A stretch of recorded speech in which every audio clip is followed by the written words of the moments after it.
Saya Reantika Natalia Ramadhani. Di sini saya akan menjelaskan tentang strategi integrasi. Strategi integrasi ada 3. Yang pertama, strategi asimilasi. Strategi asimilasi merupakan proses percampuran 2 macam kebudayaan atau lebih agar menjadi satu kebudayaan yang baru. Dengan percampuran tersebut, masing-masing kebudayaan melebur menjadi satu di dalam kebudayaan yang baru dan tidak menampakkan identitas masing-masing dari kebudayaan. Dan yang kedua, strategi aktualisasi. Strategi aktualisasi merupakan proses percampuran 2 macam kebudayaan atau lebih agar menjadi satu kebudayaan yang baru. Dengan percampuran tersebut, masing-masing unsur budaya melebur menjadi satu di dalam kebudayaan yang baru dan tetap menampakkan identitas dari masing-masing budaya. Dan yang terakhir, strategi pluralis. Strategi pluralis merupakan prinsip mewujudkan integrasi nasional dengan memberikan kesempatan kepada setiap unsur yang berbeda di dalam masyarakat agar dapat hidup dan berkembang, baik dari segi suku, agama, dan budaya. Saya Isma Wahyu Khulaida. Saya di sini akan menerangkan tentang proses integrasi. Proses integrasi itu dibagi menjadi 2, yaitu yang pertama terbentuknya negara secara primer dan secara sekunder. Terjadinya negara secara primer yaitu teori yang membahas tentang terjadinya negara yang tidak dihubungkan dengan negara yang telah ada sebelumnya. Nah, dalam terjadinya negara secara primer ini ada 4 fase. Yang pertama yaitu fase genotype. Pada fase ini merupakan perkelompokan dari orang-orang yang menggabungkan dirinya untuk kepentingan bersama dan disandarkan pada persamaan. Mereka menyadari bahwa mereka memiliki kepentingan yang sama dan kepemimpinan di sini dipilih secara primus inter pares atau yang terkemuka di antara yang sama. Jadi, yang penting di sini adalah unsur bangsanya. Yang kedua yaitu fase ridge. Fase ini kelompok orang-orang yang menggabungkan diri tadi telah sadar akan hak milik atas tanah hingga muncullah tuan yang berkuasa atas tanah dan orang-orang yang menyewa tanah. Akibatnya timbul sistem feodalisme. Jadi yang penting pada masa ini adalah unsur wilayahnya. Yang ketiga yaitu fase stat. Fase ini masyarakat telah sadar dari tidak bernegara menjadi bernegara dan mereka telah sadar bahwa mereka berada pada satu kelompok. Jadi yang penting pada masa ini adalah bahwa ketika unsur dari negara yaitu bangsa, wilayah, dan pemerintah yang berdaulat telah terpenuhi. Selanjutnya yang terakhir yaitu fase demokratis nati atau negara demokrasi.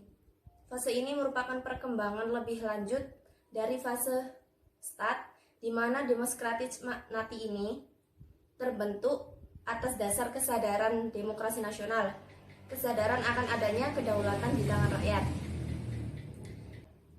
Terjadinya negara secara sekunder adalah teori yang membahas tentang terjadinya negara yang dihubungkan dengan negara yang telah ada sebelumnya. Fase ini, fase terjadinya negara, yakni yang pertama, okupasi atau pendudukan. Terjadinya ketika suatu wilayah yang tidak bertuan dan belum dikuasai, kemudian diduduki dan dikuasai oleh suku atau kelompok tertentu. Nah, contohnya di negara Liberia. Selanjutnya yaitu fusi atau peleburan.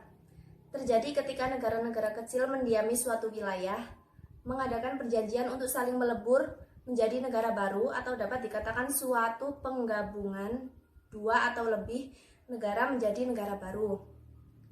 Misalnya Jerman Barat dan Jerman Timur bergabung menjadi negara Jerman. Selanjutnya yaitu cesi atau penyerahan. Terjadi ketika suatu wilayah diserahkan kepada negara lain berdasarkan perjanjian tertentu. Penyerahan ini juga dapat dikatakan pemberian kemerdekaan kepada suatu koloni oleh negara lain yang umumnya adalah bekas jajahannya. Contohnya di Kongo itu dimerdekakan oleh Prancis.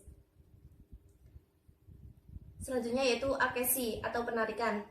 Awalnya suatu wilayah terbentuk akibat naiknya lumpur sungai yang timbul dari dasar laut atau delta. Wilayah tersebut kemudian dihuni oleh sekelompok orang, akhirnya membentuk negara. Contohnya Mesir yang terbentuk dari delta Sungai Nil. Selanjutnya aneksati atau percaplokan atau penguasaan. Suatu negara berdiri di suatu wilayah yang dikuasai bangsa lain tanpa reaksi yang berarti. Contohnya yaitu Israel menguasai Palestina. Selanjutnya yaitu proklamasi. Terjadi ketika penduduk bumi dari suatu wilayah yang diduduki oleh bangsa lain mengadakan perjuangan atau perlawanan sehingga berhasil merebut kembali wilayahnya dan menyatakan kemerdekaan. Contohnya Indonesia merdeka dari Jepang dan Belanda pada tanggal 17 Agustus 1945. Selanjutnya innovation atau pembentukan baru. Suatu negara baru muncul di atas suatu negara yang pecah karena suatu hal dan kemudian lenyap. Contohnya yaitu Kolombia lenyap, kemudian menjadi Venezuela dan Kolombia yang baru. Selanjutnya separatis atau pemisahan. Suatu wilayah negara yang memisahkan diri dari negara yang semula menguasainya kemudian menyatakan kemerdekaan. Contohnya Belgia memisahkan diri dari Belanda pada tahun 1939 dan menyatakan kemerdekaan. Yang terakhir yaitu pendudukan atas wilayah yang belum ada pemerintahan sebelumnya.